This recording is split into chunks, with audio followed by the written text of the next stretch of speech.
Hello guys, আমি তুলি আর আমি আজকে নতুন একটা ভিডিও নিয়ে এসেছি আমার বন্ধুদের জন্যে। তো তোমরা সবাই আমার ভিডিওটা দেখো আর সাবস্ক্রাইব করো, আর প্লিজ তোমরা আমাকে সাপোর্ট করো, প্লিজ প্লিজ প্লিজ।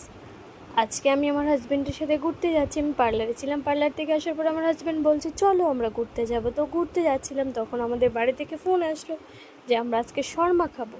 তো আমরা আনতে গেছি, আর রাস্তায় এত জ্যাম ছিল তখন, আর বোম্বে রাস্তা। এখন আমরা পৌঁছে গেলাম শর্মার দোকানে। এখন কোথায় থেকে আমরা শর্মা খাবো আমরা ডিসাইড করছিলাম। তো আমার হাজব্যান্ড বলছে আমরা চলো এখান থেকে খাবো। তার সামনেই দেখতে পেলো ভেজ মোমো, চিকেন মোমো। তো তো আমার তো মোমো খেতে এত ভালো লাগে, তো আমরা মোমো নিয়ে নিলাম, চিকেন মোমোই নিয়েছি। তারপর আমরা শর্মা মোমো নিয়ে চলে আসলাম। তো আমার হাজব্যান্ড বললো আমার একটা ফটো তুলে নি, তুমি ভিডিও করো নি। তো আমি বললাম তুমি চলো বসো, তোমার ফটো আর ভিডিও করে দিচ্ছি। তো ফটো ভিডিও করার জন্য বাইক নিয়ে বসে গেলো, বাইকে চালাচ্ছিল। তো আমি ওর ভিডিও করলাম, ফটো তুললাম। তো আমাকে বলছে এখন বসো, চলো আমরা যাচ্ছি। তো আমরা এখন বসে গেলাম, এখন যাচ্ছি আমার হাজব্যান্ডের সাথে। আমরা বাড়ির দিকে চলে যাচ্ছি। এখন আবার একটু জ্যাম পাবো, তাও এখন চলে এসেছি আমাদের এরিয়াতে। আমরা ঢুকে যাব আমাদের ফ্ল্যাটে ঢোকার জন্য ঢুকছে। এখন একটা মজার কিছু তোমাদেরকে দেখাবো।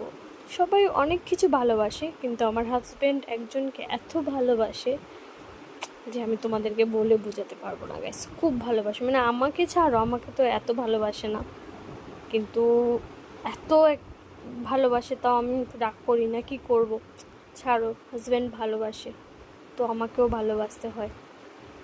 ওর বাইককে এত ভালোবাসে যে কাউকে ভালোবাসে না। দেখো বাইককে এত সুন্দর করে, মানে বাইক পুরো চকচক করছে, বাইকে কিচ্ছু লাগতে দেবে না, একটা দাগ লাগবে না, ফটাফট গিয়ে দাগটাকে উঠিয়ে দেবে। এখন বাইকটাকে সুন্দর করে ডাকবে, দেখো কি করছে।